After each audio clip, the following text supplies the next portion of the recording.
It's 11 o'clock at night. Anybody gonna join? Somebody will watch this later, so I have to have to keep talking whether anybody's here or not. But anyway, it is late on a Monday night. It is Monday, right? Tuesday. Nope. Is that right? Tuesday. No, it's Tuesday. Anyway, I've got to shut the dryer down at midnight, and I was falling asleep, so I thought, well, I'm gonna go sit in the dryer shack, and we'll do a live stream and see if anybody wants to hang out tonight. That'll keep me awake. So that's what I'm doing. There, we're getting a few people. Good evening, everybody. Surprise live stream. Morning? Where are you that it's morning? Europe. It would be morning in Europe. No? Middle of the night. I don't know. Anyway, I'm doing well. Just falling asleep, so I thought I'd better do a live stream so I can stay awake to shut the dryer off at midnight. I'm supposed to let it run until midnight. So that's what we're doing.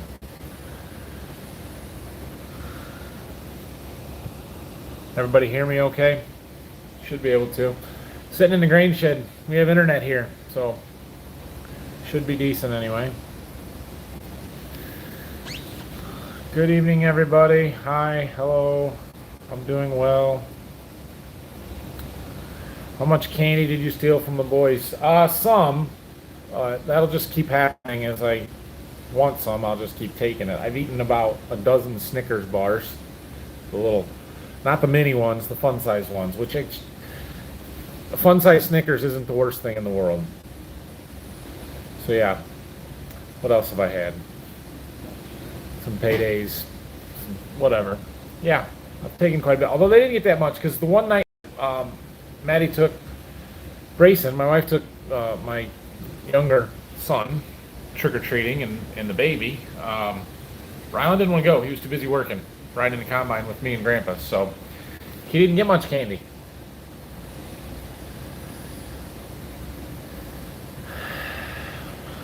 Doing well, everybody. Hello from the 45th parallel in Wisconsin, across the lake from Traverse City. What's going on? Halloween tax is the best. Yeah, the dad tax. That's right. Must have had a decent harvest today. Yeah, we had a pretty good day today. I don't know. We may have covered more acres today than we had any other day of corn this fall. Now we've had a few decent days, but we did over 90 today. So we've got a wet bin full of wet corn, and we're trying to get it dried down a little bit. So I'm hanging out. It's supposed to get super foggy in the morning. We thought we better let the dryer run tonight before the air gets super humid, and it would do a better job.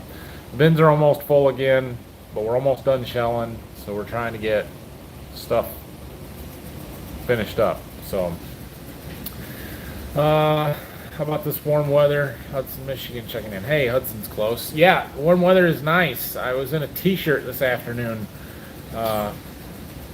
working outside, so, and it's supposed to be in the 70s or 70 the next couple of days, but foggy in the morning, so it's good for our wheat crop because now we've got a little bit of moisture and that wheat's going to grow, and it should help that out quite a bit.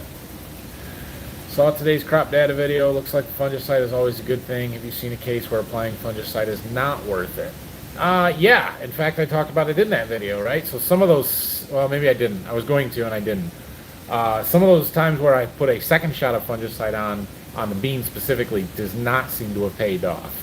The fungicide pays. The main fungicide shot that we do, the R3 on soybeans, the VT R1 on corn, seems to be paying every time. Even the V5 on corn seems to be paying. Although I have to look a little closer at those here from this year, but the last 2 years they have paid big time. The late R1 or R4 fungicide that I put on beans and the very early like V3 on soybeans doesn't seem to have done much this year. So some of those things you got to keep experimenting with and trying and stuff, but yeah, the fungicide definitely paid. Although the field we're finishing up in right now, I've got a fair split, it's not half, but there's a fair number of acres on the one end of the field that did not get sprayed. That'll be another good side-by-side on the tassel fungicide, so we'll find that out tomorrow. How many acres you got left in Waldron? About 35. We had a good day today, and we got her down towards the end, so we got about 35 acres to finish up in one field and should get it done tomorrow. So, greetings from Arizona, formerly from the UP. That would be UP for all you non-Michigan people, which would be Upper Peninsula, which would be, here's Michigan, right? The thumb, we live down here. This part, UP, across the bridge. Yeah, I know, we're all weird. How's the wheat looking? Well, I haven't had a good chance to look at the wheat much because we've been busy and all kinds of stuff. But it is coming. It looks decent. I'm excited to get down to Berkey. We may make a trip down there tomorrow to move some equipment. If not tomorrow, Thursday for sure, to be able to take a look at stuff because I have not been down there since we finished planting the wheat and moved everything home. So I hear it's up and looks okay, but I haven't been there. From Foggy, Ohio. Is it foggy where you're at? It's not foggy here yet, but it's supposed to be in the morning. Stealing candy back from the boys, stealing yours. That's exactly right, Dustin. They steal all my food so I can steal theirs. When's the new sprayer coming? I don't have a sprayer coming, but someday we'll get one. Sitting in the dryer shack too, still shelling corn. Corn here, 17.5. Nice. So nice. Yeah, warm weather makes things dry nice. Ours got a little wetter today. I'm sort of surprised. So the field that we started in today, or we're in now, was actually the very first field of corn that we planted. And I had a split planter. We had two different hybrids out there, 108 and 111 day, but both of which we have harvested elsewhere, and they were drier elsewhere than they are in this field that was planted earlier, which is a little surprising. I thought it would be in that 17 range. Is this light a problem? Do I need to shut that off? What's up from Arkansas? Thanks for joining, Wayne. Good evening, Nathan. I really liked your last video. There's a lot of good information in it. Thanks. You're lucky to have boys that still enjoy spending time with you, even more than candy. Yeah, I know. That was nice, I guess, that he wanted to hang out with us. He does that on the weekends all the time. He wants to be in the combine, so. I sense some tension between you and Dad and Phil as to who chooses final decisions. Some occasionally go your way. Yeah, it's been a long harvest. I know it's gone quick, but it's been a lot of days in a row. Everybody's tired. Everybody gets a little frustrated. I am a lot younger and tend to push things a lot harder, and we don't always make decisions the same way. So we don't always get what we want. Sometimes I do, sometimes I don't. But yeah. Corn plot data on the website. Yes, I got the corn plot data added to the website yesterday, I think. It's there. So if you're interested in the results from my corn variety trial, I don't have the agronomic stuff up there yet, but excelseeds.com, go to the plot results page, and you can see that 22 plot data. If you ever need a replacement Brock, this Brock calls dibs. Okay, good to know. How do you know how much to fill the semi-trucks for corn? Put in how much they hold.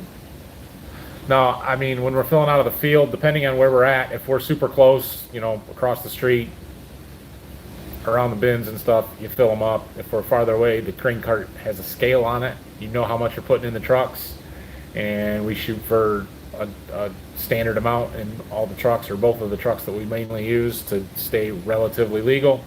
When we're loading out of the overhead here, we pretty much know that you put two piles in the front, 2 piles in the back, and that gets us to right about what we are comfortable hauling. So how's the PC? Yeah, I managed to fix that computer all by myself. I'm pretty proud of myself, actually.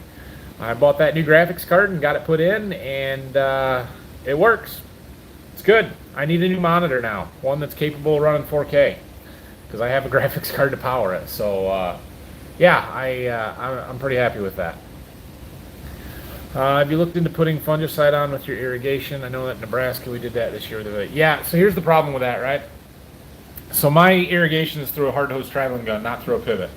And so when you guys are doing it through a pivot, you're speeding that pivot up so it goes fast. So you're putting on as little water as possible per acre, right?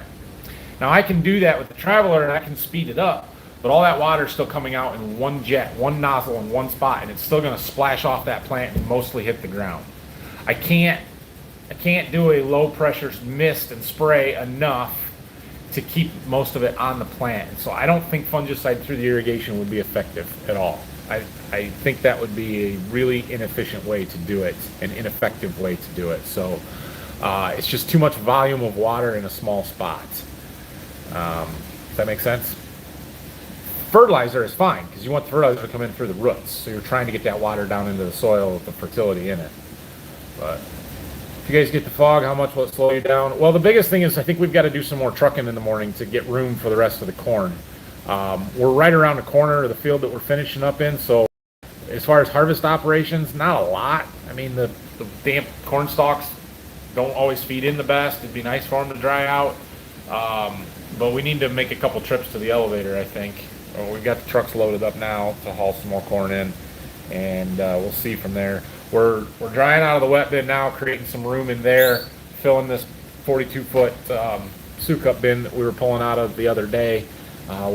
Phil texted me 20 minutes ago we had one ring left, so it should be fine for what I'm going to do tonight, and we'll check it in the morning. But I don't know if we'll be able to dry much more, and we can fill up our wet bin, but I don't know if it's going to be enough to hold what we've got left in the field. So we might have to haul some more dry corn out. And we've got to get this corn dry. Like, we can get it harvested, but I can't just leave this wet corn set in the wet bin. I know guys out in the Dakotas and up in Minnesota will do that. They'll just leave wet corn in their wet bin and then dry it throughout the winter. We can't do that here, especially when it's 70 degrees and humid out, right? We can turn the fans on and leave it, and if it was 17%, that's different than if it's 20%. And it's 20% corn, so we're going to have to haul out enough corn to be able to get our wet bin empty. But that doesn't have to happen tomorrow before we can shell. It just has to happen before we can do much else. Anyway, so will it slow us down the fog? Maybe a little bit, but I don't think it will too much. Checking in from Eugene, Oregon. Big fan. Make good content for real. Thank you. Appreciate that. All from Duncan, Oklahoma. Just finished putting anhydrous on in northeast North Dakota. Always watch your videos in the morning. Thanks. Appreciate that. Good crops and good prices. Which wish list item is being looked into? Yeah, so we're the problem is the lead time on everything, right? If we wanted a new sprayer for next year, we can't get one, or it's really hard to find one. If I want a new planter for next year, you can't get it. It's not going to happen. Those are kind of the two things at the top of my wish list. We may look into doing something for 24 at this point.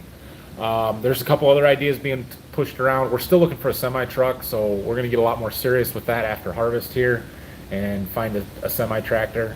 So I guess that's the big one. There's a couple other ideas being floated around about some application equipment for dry fertilizer and stuff, but nothing serious right now.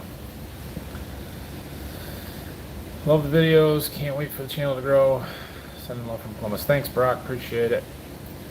If you're shooting to finish up by Wednesday, so tomorrow should be doable. Yes, it should be doable. We should get done here tomorrow with harvest, which ties into the next question. How is the harvest going? We should get done here tomorrow. Now, I still got to move to Berkey and do all that stuff down there. There's about 280 acres of corn. So, and while we could shell 280 acres of corn in 3 or 4 days, our grain system and drying capacity down there is not going to allow that to happen. So it'll take us at least a week, maybe more. Just depends on how wet the corn is and how fast we can get rid of it. Which YouTuber's farm is nearest to you? Good question. I don't know. Brian is about 3.5 hours south. Brian's farming videos. I think Erin Holbert is in west central Indiana. She's probably about the same or something along those lines. I know farmhand Mike is a little bit closer. He's somewhere in west central Ohio, but I'm not sure exactly where. Yeah, I don't know. None of them are super close. You know, you got the guys up in Minnesota, they're a long ways away. You got Cole out in Iowa and Hartung's, and there's a lot of guys in Iowa and Nebraska, and we're not close to any of them. So, got my VVF merch in the last week. I like my sweatshirt. Good, thank you. Appreciate that. What do you guys think about putting up another bin? Not really. We don't really need it. I know right now we do, but guys, we have record yields by a long margin right now, and more corn acres than probably normal. And so, nah, we don't need another bin. Since we put up the big bin up there, the 120,000 bushel bin we put up in 17. I think this is the second time that it's been stuffed clear full. Um, Once it was pretty full. Another year it was 3/4 of the way full, and then 2019 when we didn't have hardly any corn, none of the bins were full, and we had that one maybe half full. So it just, I know right now it logistically seems like we need another bin. We don't, and we still have cash flow issues where you have to sell grain in the fall and get paid for it so that we can pay our bills, because all of our bills are due in the fall, or the vast majority of our bills. We pay between September and November, December 1st. And so we have to sell some grain in order to generate the cash to pay those, especially with raising interest rates. You know, we're not going to borrow operating money at 8% interest just so we can store the grain until January and have to haul it out later. That doesn't pay. So we'll just keep selling stuff in the fall. Which do you like better, combine, grain cart, or semi-truck? Hauling in either. Soybeans. Definitely running the combine. I don't mind running the grain cart. I can do it, especially for a while. But combine is definitely more fun and what I enjoy. And I will truck if I have to. I do not like to drive semi-truck. I don't want to do it. It's not my favorite thing. But like days like yesterday where we got bushels to move, I can jump in a truck and do it. I just don't want to. So. What's your nitrogen program? Do you do fall anhydrous? No, there's no fall anhydrous done here. The farther east you go, the less and less common that is, because we get rain. We get lots of rain, especially in the spring. And we cannot have nitrogen on our fields with the rain that we get. We'll lose it all. I don't even like doing pre-plant anhydrous. A lot of guys do around here, but I don't even like doing that because of the potential risk of losing the nitrogen. So nitrogen moves with water. And so if you get major rainfall events after the nitrogen is applied to the soil, it can leach that nitrogen out with the water. And that's why we don't do it. I want to put it on as close to when it's being used as possible. So our nitrogen program, I put some on with my starter. I've only been putting on about 20 to 25 gallons to the or pounds of N to the acre with my planter, which I probably need to think about upping that and doing a little bit more. And then the vast majority of it is side dress anhydrous. So, and on like the irrigated field, we'll put some in through the irrigation water, but that's a small amount of our acres. You've had a great year production-wise. Any new toys or big vacations to celebrate? Nope, nothing right now.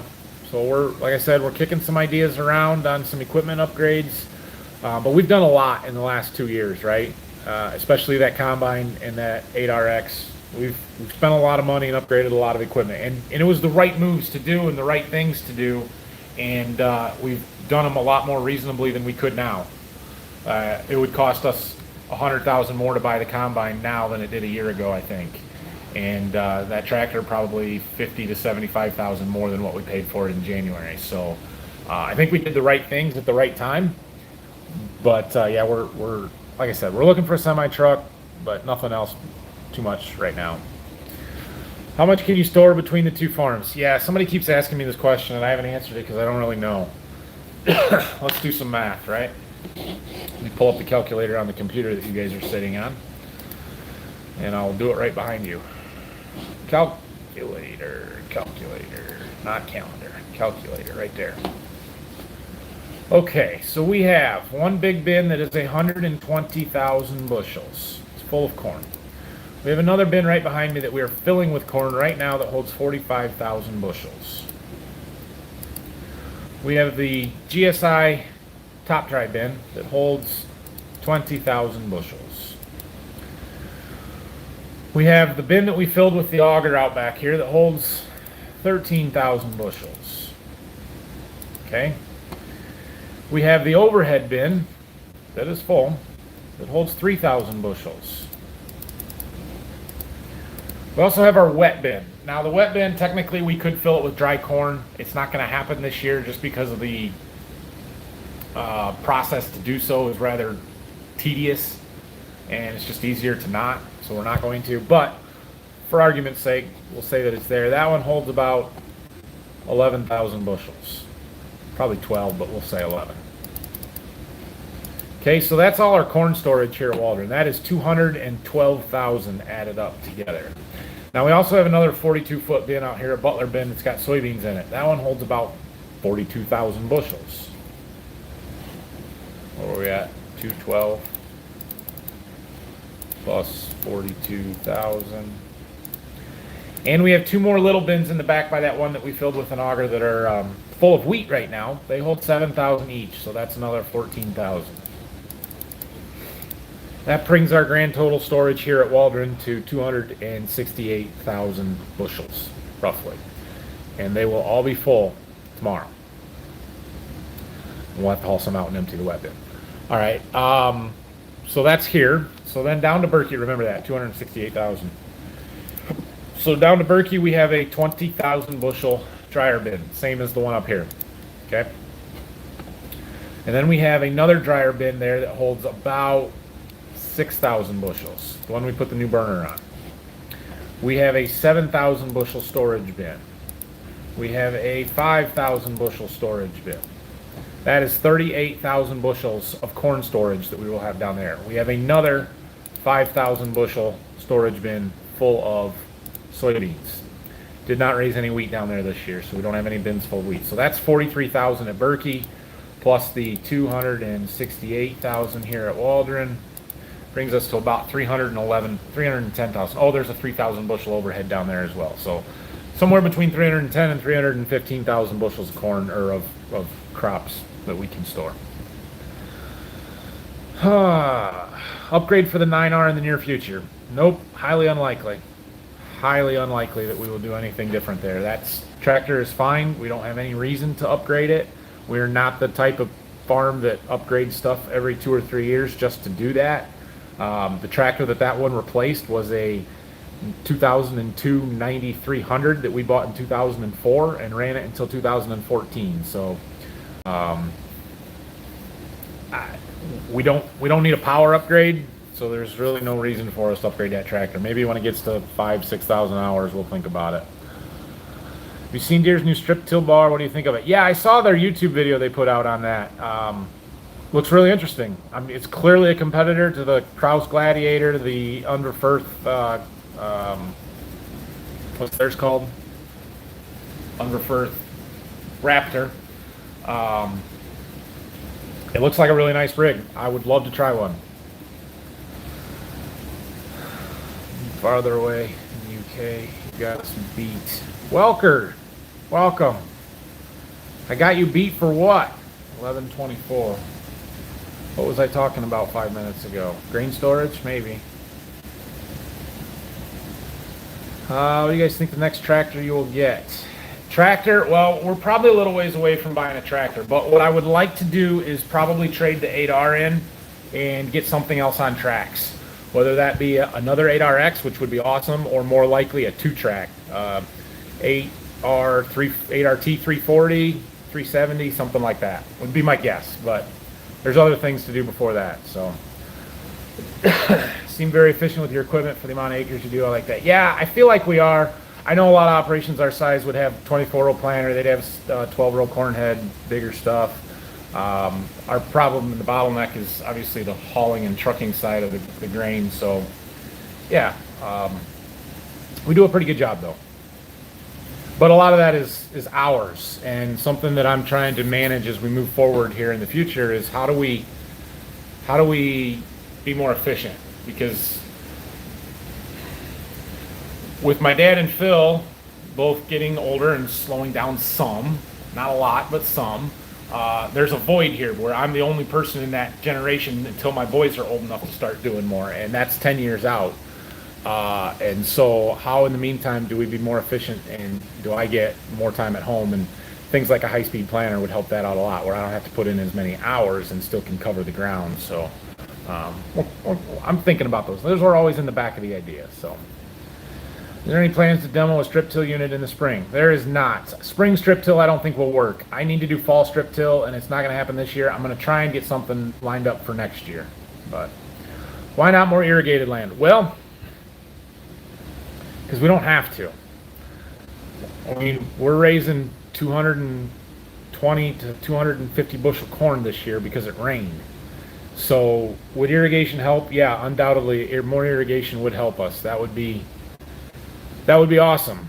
But it's all expensive. And like I talked about in a video a week or two ago, it's, you guys, just in this live stream, you want me to, all of the new equipment that we're going to buy, you want me to upgrade the 9R, you want me to talk about what tractors we're going to upgrade, you want me to increase grain storage, irrigation, all this other stuff. You can only do so much. And all of those things may have a positive ROI. They may all be good investments, but it all still takes money, and you can only do so many things at once. And so while irrigation is good and we do increase our yields and it has a return to us, it's not 100% necessary. And so, you look at the cost and benefit analysis of stuff, and to me right now, the fungicide is paying big time on all of our crops. And I cannot spray fungicide on corn with the equipment that we have. I can't do it. I have to hire that done. And so is it a better investment for me to buy a sprayer to allow me to do that myself,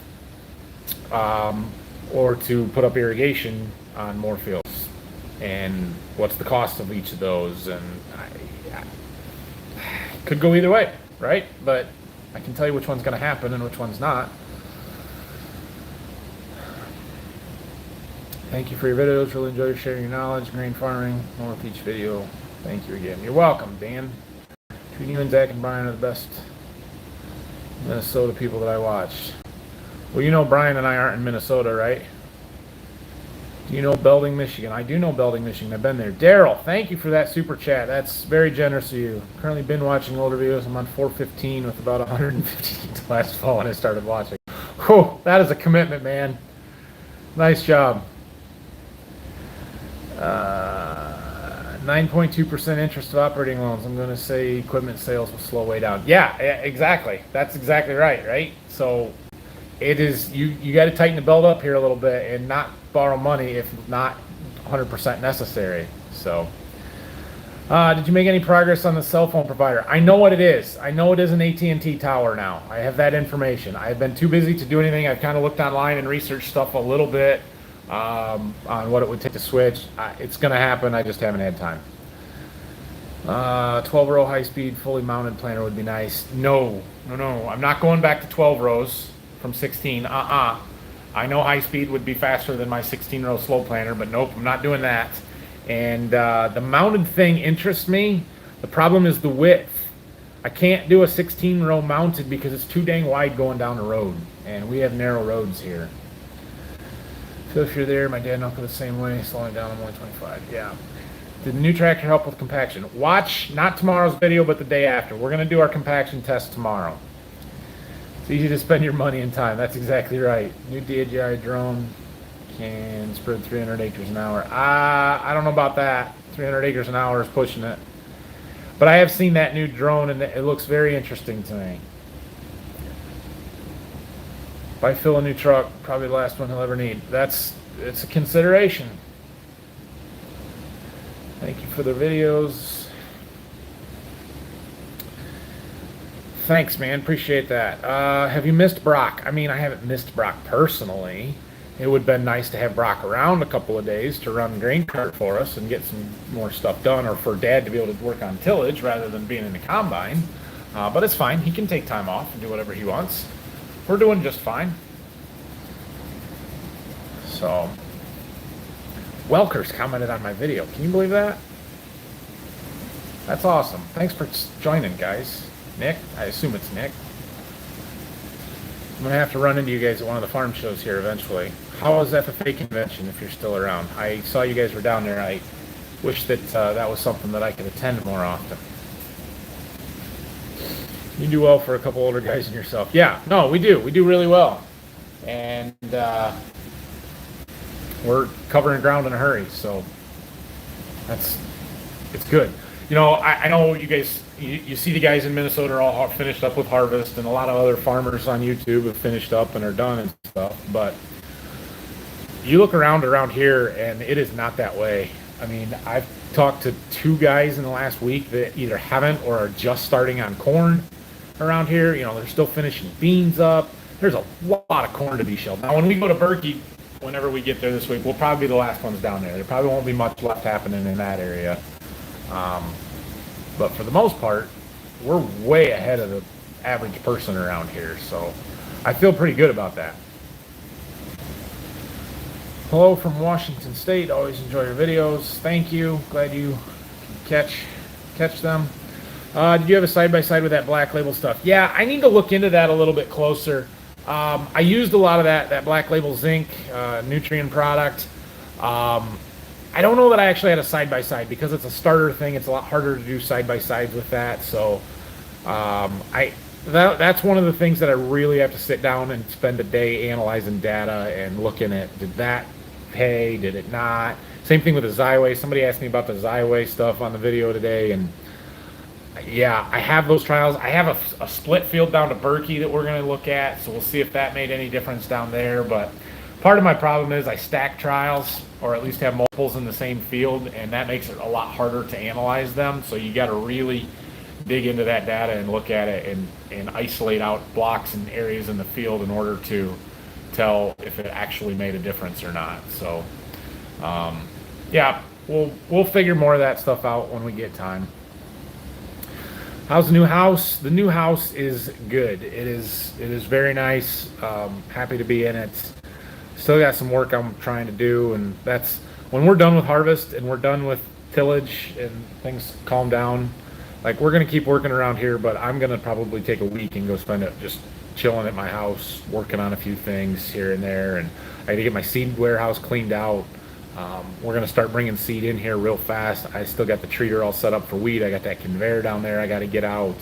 I got to get all my signs put away and clean up the stuff in the lean-to. I got so much stuff to do that last year we did during the rainy days, during harvest, and I haven't had any of those. So I haven't been able to get any of it done. The boys want a puppy. Yeah, the boys do want a puppy, but that's too bad. Been done for 2 weeks from Minnesota. Yeah, see? I'm 5 minutes from Belding, Michigan. We farm 1,500 acres, have 30 acres of beans left. Chopped all our corn. There you go, we're almost done. Congrats, man. Have you thought of LSW tires? Not really. I've seen them. I mean, they I'm sure have a fit. The problem is I can't go down the rows with them, right? So on a 9R, would LSWs work? Yeah, probably. On a 8R or a 8430 that we're trying to plant with and side dress and stuff, no, they don't work. Same reason I can't have wide tracks on my 8RX, because I can't go down the rows with them. So they have a fit, but it's pretty limited, I guess. I think tracks are better than LSWs. LSWs probably have a fit somewhere in that cheaper price point, but still better than big duals maybe. I don't know. Plus they're made by Goodyear, and my experience with Goodyear tires hasn't been that great. Do you have more than one place you can easily sell and haul grain to? Yeah, we do. We can go to lots of different places. We have 1 or 2 or 3 that we typically do go to for various reasons. Main reason being price, right? The place that we were hauling to yesterday, they when I looked it up a week ago, they were paying 20 cents a bushel on corn and 40 cents a bushel, almost maybe 35 or 40 cents a bushel on beans, better than our local elevator that's just 5 miles from here, and they're 15 miles in the other direction. So for an extra 10 miles round trip to pick up 20 cents a bushel on corn, it's a no-brainer. Absolutely, I'm going to do that every single time. Now, once we're not in harvest and we're not trying to turn quick, make quick trips and get bushels hauled fast, then we'll haul a little bit farther away to get even better prices. We'll either take stuff into Toledo to the Andersons and Maumee. We'll go up to the ethanol plant in Albion that pays better. We can make longer trips because we have the time to do it, and it pays for it. In harvest, when we're just trying to get stuff done and we need to move the bushels and move a lot of them fast, you take the best price that you can get it within a reasonable distance. You know, we moved 14,000 bushels of corn yesterday in one day because Phil and I can just load up and go. If we were hauling to Toledo, we'd have been lucky to get 6,000, 3 trips each. That said, there are other elevators around that we could sell to, they just don't pay as well. Have you tried other different fungicides on corn for tar spot? Well, I mean, we used the Triva Pro this year. I've used Miravis Neo. I tend to be fairly tied in and loyal to the Syngenta branded products because those are the ones that I know. Those are the people that I know. Those are the products that I'm familiar with. We have a loyalty program that we're a part of that gives us quite a bit of money back on those products, making them cheaper than other ones for us. But we did use some Velteam up in the irrigated field where I had worse tar spot than anywhere else. It's not real impressive to me. So there is that. But the Miravis works really well, and the Triva Pro, they work really well on tar spot. You ever plant anything other than Golden Harvest? Never seen any here in Kentucky. It's been a while. So we used to plant Pioneer, fair bit of Pioneer, and we would always have a second brand that we would plant some of, right? My dad was a Great Lakes dealer briefly back in the early 90s. We planted some Agrigold briefly for a while. We planted some Rook corn for a couple of years. We planted a brand called iCorn back in the early 2000s or mid 2000s. And then when I started working for Golden Harvest back in 2008, Dad planted some of that. And it was, just a few bags the first year. The second year was a little bit more. And then I quit working for Syngenta or for Golden Harvest and became a dealer for them and came back to the farm full time. And Dad very graciously, generously, he kind of trusted me to make the seed decisions because that was my area of expertise. And so we kept planting stuff, and I did a lot of this kind of research, the same stuff that I'm doing now. Yield monitors were, we had yield monitors for a long time, but we had just gotten into the yield mapping where we could actually record that data, and I could go back and analyze it and keep track of what variety was planted where, and the combine would automatically know. And so we kept doing side-by-sides and split fields, and eventually it got up to about 50-50, Golden Harvest and Pioneer. And then I think it was 2013, I had planted 5 or 6 different side-by-sides. I think it was 6 different side-by-sides where I either half the field or split planter every other pass was Golden Harvest Pioneer. Tried to do similar hybrid or similar maturities and did that. And the Golden Harvest won 5 of the 6 side-by-sides. The Pioneer was $30 a bag more expensive, and they didn't pay me to sell it. And I kind of looked at it like, why am I doing this? Why would I pay to somebody a higher price to plant a product that's not performing as well, and they don't pay me to sell it? It didn't make any sense. So ever since then, we've pretty much been 100% Golden Harvest. I occasionally get some plot bags or something of something else, and I have no reason to look elsewhere. I'm really happy with Golden Harvest. They've treated me well. They've got good products. I know the products. That's bigger than anything else, is that I know the products. I know them better than anybody else's products, and that's what, in my opinion, makes me a good seed dealer, is that I know them well enough to be able to position them properly and help everybody else out. So, yeah. Anyway. And by the way, never having seen it there in Kentucky, NK would be very similar to Golden Harvest. They're same company. So if you have NK, it's basically the same genetics. The question is, do you have anybody that knows the genetics well enough to position them? And I should be careful here, but I'm going to say some not so nice things about NK. NK sells a lot of the exact same genetics that I do. Not all, but a lot of them. The problem that I've seen is that, so the NK goes through a different channel, right? They're typically through the retail channel. So the people that are selling fertilizer and chemicals, they're also selling seed. And if they're going to sell a Syngenta seed brand, it's going to be NK, not Golden Harvest. The problem is they're also selling other brands. And they're generally using NK as their cheap alternative to a DeKalb or a Channel or a Pioneer or whatever other brand that they're selling, Agrigold maybe. And to do that, they're selling old genetics that aren't as good, that are as, stuff that we've had out for 5, 6, 10 years, and they don't know where to place them. And so the NK stuff typically doesn't do as well, and it doesn't have that great of a reputation, at least around here. And I completely attribute that to the fact that they're trying to use it as a bargain brand and not as a premium brand. And they have access to the same really good genetics that I am selling. But the numbers that I see them push, and I can cross them over. I know what NK number matches up to the Golden Harvest number in a lot of cases, or if not, I can pretty easily figure it out. And most of what I see them sell is stuff that I would never touch or not sell on a wide scale. Like that 107 day that had the silk balling issue that I've been super disappointed with. That's one of their lead products around here. And that's a terrible corn. Like, I've never sold any of that to any of my customers, and I never will. And I will never plant it again because of my poor experience with it this year. So, yeah, anyway, we'll move on. I suspect you'll stay close to home with the new house and baby. Will your dad or Phil escape the cold winter to Arizona or someplace similar? My dad won't. He hates traveling. He hates Florida. Phil does go on vacation quite often. He doesn't usually tell us his plans. He'll just tell us he's leaving and then be gone. But they go to lots of tropical vacations. So I would assume he's going to go somewhere, but I don't know of any imminent plans. Good for 1 year. Yeah, Goodyear tires. From watching all the videos this year, it looks like a new sprayer would be the most logical upgrade.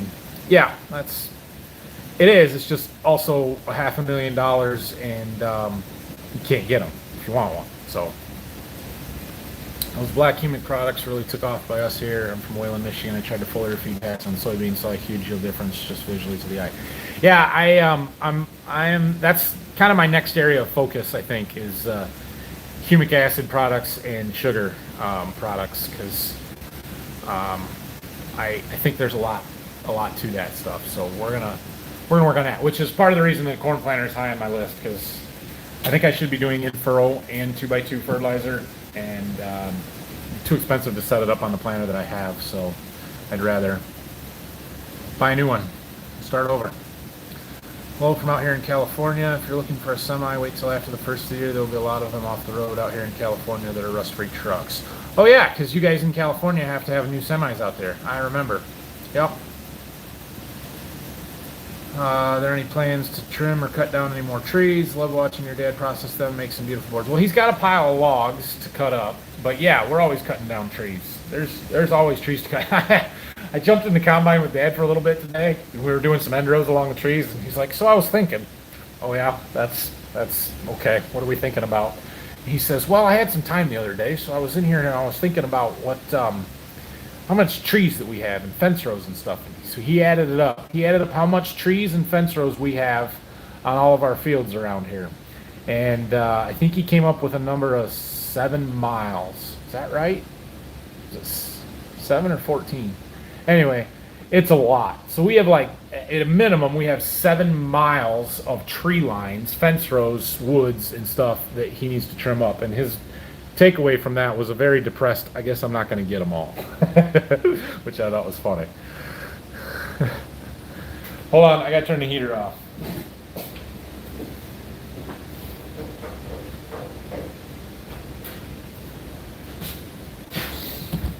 Nobody complained about that light. I keep trying to block it, but you seem to be all right. So, an awful lot of farming stuff seems to come down to your mileage may vary. Sure, yeah, absolutely, it does. Everything's going to work different in different operations because nobody's doing anything the same, right?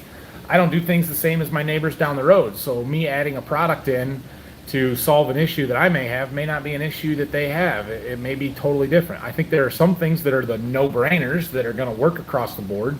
But a lot of these foliar fertilizer stuff and things that I've been testing, and some of them I get to pay, some of them I don't. Just because I don't doesn't mean it doesn't work for somebody else.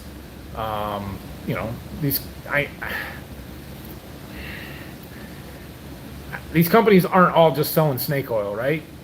They do have some literature and some research backing up the claims that they are making. I shouldn't say literature, but some research and some data. The issue is how widespread of a problem are they trying to fix, right? Disease, tar spot, is getting to be a very widespread problem, and spraying a fungicide to control that, it's going to be a no-brainer here real fast. Everybody's going to do it. It's kind of like how when commercial nitrogen started getting applied to corn at first. I mean, everybody's skeptical and stuff, but you start doubling your corn yields and everybody takes notice. It's like, oh, okay, yeah, I guess we better do that. And now it's just a common accepted practice. Those things haven't all been found yet. We're still learning. We're still doing that. So, yeah. Set a new corn yield record in Idaho this year. Credit yields are good. Good for you. That's awesome. Yeah, where is my sponsorship? Love your videos. Learn a lot from your videos. Thank you. That's good. I'm glad people are learning something and enjoy the informational aspects of it, educational aspect. I appreciate an ice cold Dr. Pepper as much as the next, but you need to get on. Oh no. Yes, NK around here is bad word on corn, especially. Makes sense now. Thanks. Yeah. See, you understand it then.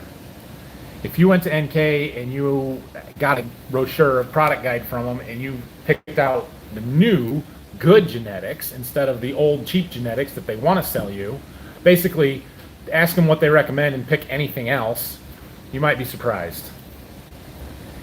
Can you explain the 8-row head over the 12-row? Seems like it would be less passes across the field and save fuel. Please explain. Load channel. Right.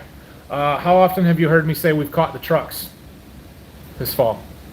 Or we're catching the trucks, or we got to shut the combine off and go empty the trucks. That's the problem right there. And it's not a problem, it's just a bottleneck. We can't haul it away fast enough. We don't have enough drivers or people or trucks, for that matter, to get the corn away from the combine fast enough as it is. 12-row head isn't going to do me any good. You're right, it's less passes over the field. A little less compaction, maybe. More concentrated compaction, probably. A few less hours on the combine, yeah, probably. But it isn't going to help us get done any faster, because you can only harvest it as fast as you can haul it and as fast as you can dry it. And so it just, I mean, I would love to run a 12-row corn head one time. I kind of was thinking about talking to my dealer to see if they'd bring me one to demo. It's too late in the year for that now, but I mean, let me try it.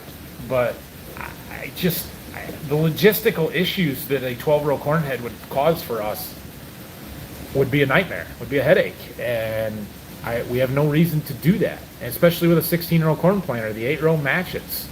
And I have no plans to go to a 24-row corn planter. I mean, if the right situation popped up, it might happen, but I know what a new 16-row planter costs. Can you imagine what a new 24-row costs? Yeah. And as far as the save fuel goes, I mean, the combine's going to burn so much fuel per acre, no matter how much, because I am not working that combine as hard in corn with an 8-row as a 12-row would be. So a 12-row is going to burn a higher amount of fuel per hour. You're covering more acres, so it's okay, but I don't know that there'd be a huge difference there as far as fuel savings. Hello. 11V76 versus 10L for next year. We'll do fungicide. Man, 11V is absolutely killing it for me this year. It is by far the best corn that we've had. 11V76 has been awesome. So I'm looking at tweaking my order to go less 10L, less 08R, more 11V, more 12S75, and yeah.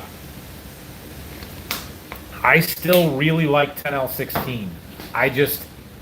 I have noticed the plant health late season is not great, which we knew. We know that. I sprayed it with fungicide, and you have to on 10L16. But it's not as easy to shell. 11V was a lot easier going through the combine, easier to get it set, to get it clean, to not throw it through the combine. 10L's got a softer cob. It was breaking up and going into the grain sample a little bit more. Still really good corn. Pumped out some bushels and it's tremendous corn. Maybe more consistent than 11V, I don't know. But 11V hit big time this year, and I'm glad that I planted 2 boxes of it because we've had phenomenal corn with that. So, I mean, if I had to pick one right now, I'm going to plant 11V over 10L, but I'm going to plant both, and a fair bit of both, because they're both very good hybrids. Did Golden Harvest ever ask you to grow seed corn? No, we're not in a seed corn production area.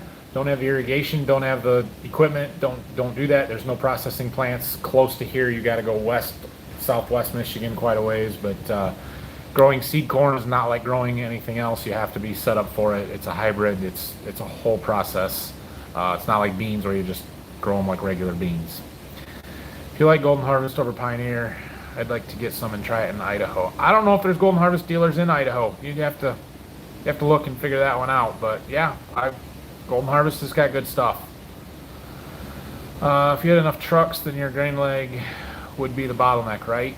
Yeah, I mean the leg would keep up with more than what we're doing now because you know there's nothing running through it when the truck's on the road. When after Phil leaves till he gets to the field, there's nothing going through the leg, and so a second driver, having 4 people in the harvest crew, would make things go faster.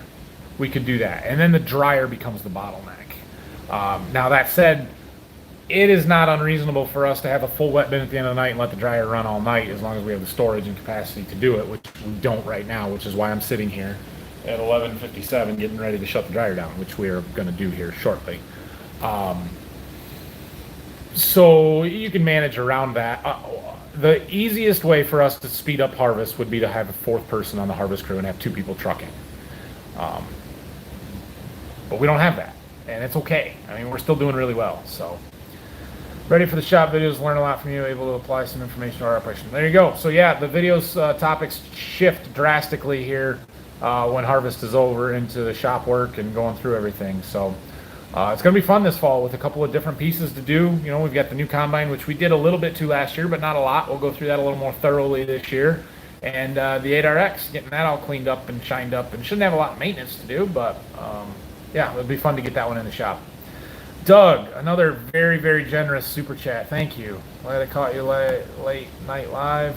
Hope things are good tonight. We're getting ready for a winter storm out here in Utah. I think fall is over for us. Oh no. Winter storm already, huh? How is patented seed corn different than the corn you grow? I don't quite understand your question there, Mick. I mean, all of the varieties are patented. So seed corn is a hybrid. And so in order to grow seed corn, they're actually crossing a male and a female inbred and cross-pollinating them and then only harvesting the female rows. So it's a whole process, and nobody plants open pollinated or would save corn seed or anything because the yield would be just a disaster. So any word on the dealer about the, I assume, oil consumption on the combine? No, and I haven't checked in with them again on that. We'll talk about it after harvest. We've got to get that unloading auger stuff fixed, so I kind of have the idea of going through the combine myself here once we're done with harvest and then taking it up to them and having them fix that unloading auger and looking into that oil issue and seeing how big of a deal they think it is. So thanks for the explanation of the corn. Yeah, I know. Imagine running a 16 row, right? Imagine that. All of these fields that I can't make a round in with a 16 row head, with an 8 row head, imagine a 16 where you can't get from one end to the other. Like, I don't understand how that works. Someday I should just go ride with somebody that's on one of these huge operations running that kind of equipment and figure out how in the heck the logistics of it work, because I just don't understand it.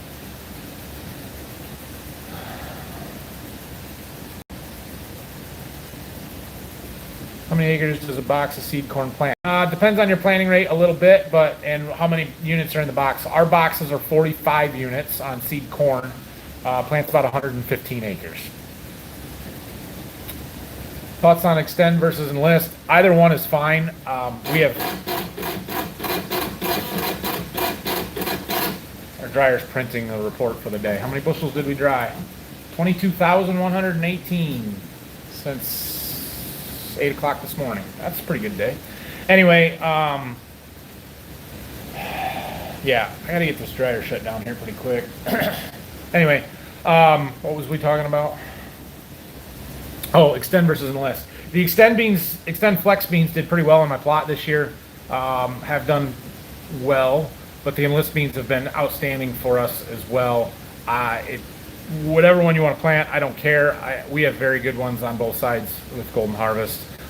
We're all enlist because of the herbicide options for us and being able to spray mare's tail in season.